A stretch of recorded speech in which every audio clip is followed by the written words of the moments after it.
Hello, everyone, and welcome back to Algorithm Empowerment. Today, we'll be talking about a book called Extreme Ownership: How U.S. Navy SEALs Lead and Win by Jocko Willink and Leif Babin. Now, Jocko and Leif were both U.S. Navy SEAL combat officers who led Team 3 Task Unit Bruiser. Task Unit Bruiser was the most highly decorated special operations unit in the Iraq War in the stabilization of a city called Ramadi. The city of Ramadi was one of the most dangerous cities in Iraq, and U.S. sniper Chris Kyle was also a part of this operation. After serving in Iraq, Jocko and Leif taught SEAL training and also launched a business called Echelon Front, where they teach the leadership principles they learned in combat to businesses and organizations. All the leadership concepts that they learned during combat can be applied to any platform that you operate on in your daily life. So the first concept we'll be talking about is the concept of extreme ownership. Now, when Jocko was leading a team in Iraq, there was an event that happened called a blue on blue. This is when members of the U.S. military mistakenly engage in fire combat with one another. It was difficult when they were there to identify friendlies from enemies in Iraq because the SEALs were trying to train the Iraqi soldiers, and these soldiers would often have mismatched uniforms on. After the blue on blue happened, all of the higher ups heard about it and they called for a briefing. And even though there were multiple parties at fault, Jocko took complete blame for the event because he was the leader. And by doing this, you'd kind of think he'd be fired or he'd be sent back home, but the opposite actually occurred. The trust that the leaders and his subordinate had in him grew from this event because he took complete ownership over the mistake of the entire team, and he didn't point any fingers. Now, we've all been part of a team or business where finger pointing happens.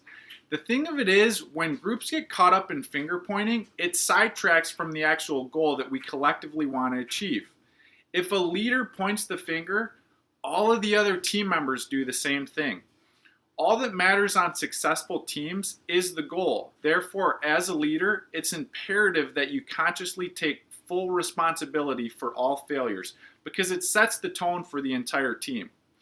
If the leader takes extreme ownership for all the failures of the team members will take ownership over their individual failures and not worry about anyone else's performance. This creates trust within the team and promotes optimal performance by all members because they're more focused on doing their specific job correctly than worrying about someone else's job. Most importantly, they aren't afraid to make mistakes because they trust their team and their team trusts them to execute their task and readjust with every mistake they make. As a leader, it's your responsibility to mentor individuals and make sure they understand their task and the overall mission. It's also your responsibility to identify individuals who don't adopt the mindset of extreme ownership and get rid of them for the betterment of the team. So if you're a leader or even just a team member, take ownership of all your mistakes, even if multiple other people are also at fault. People will take notice of this, and it will create a culture of self-directed individuals that are focused on the main goal.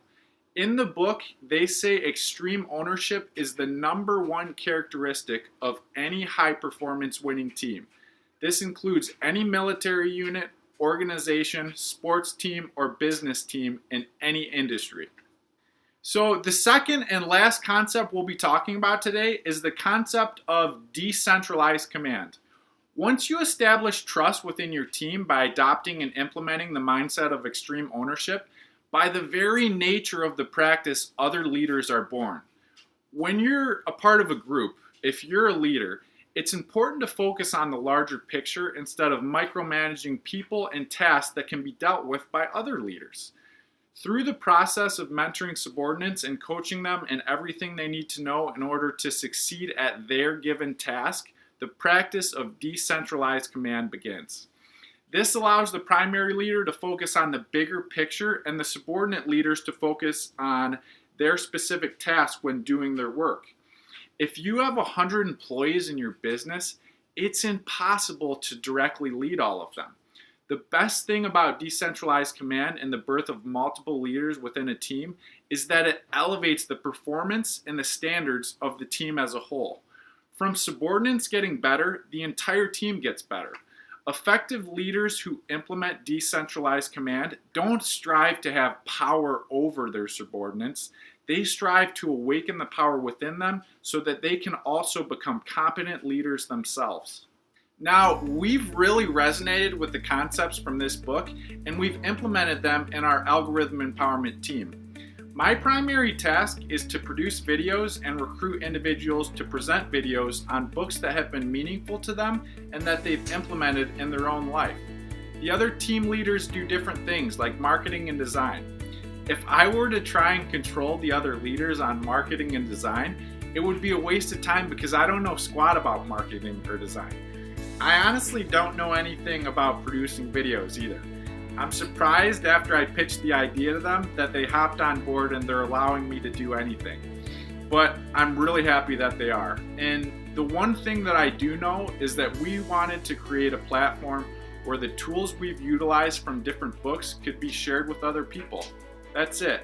And both of the other leaders know this main mission as well. If videos aren't produced on schedule or I can't find people, I know it's my fault, and the only way to get better is to just engage in consistent action with my specific task, not to worry about the other areas I trust my teammates to execute in. This is how we've created trust and stay focused on our portion of the overall mission. That's the great thing about being exposed to these concepts through books like Extreme Ownership. You can apply them, especially if you're surrounded by a team that's open to it. All right, so those are the two key insights from Extreme Ownership. I encourage you to go out and buy the entire book because there's many insights in the book that we didn't even cover, and they are just game changers when it comes to leadership. A lot of this stuff is intuitive, but oftentimes in our day-to-day life, we get so caught up in the day-to-day thinking that we forget about some of this stuff. So it was a great book, and always remember, whoever you are, wherever you are, and whatever you do, keep giving her.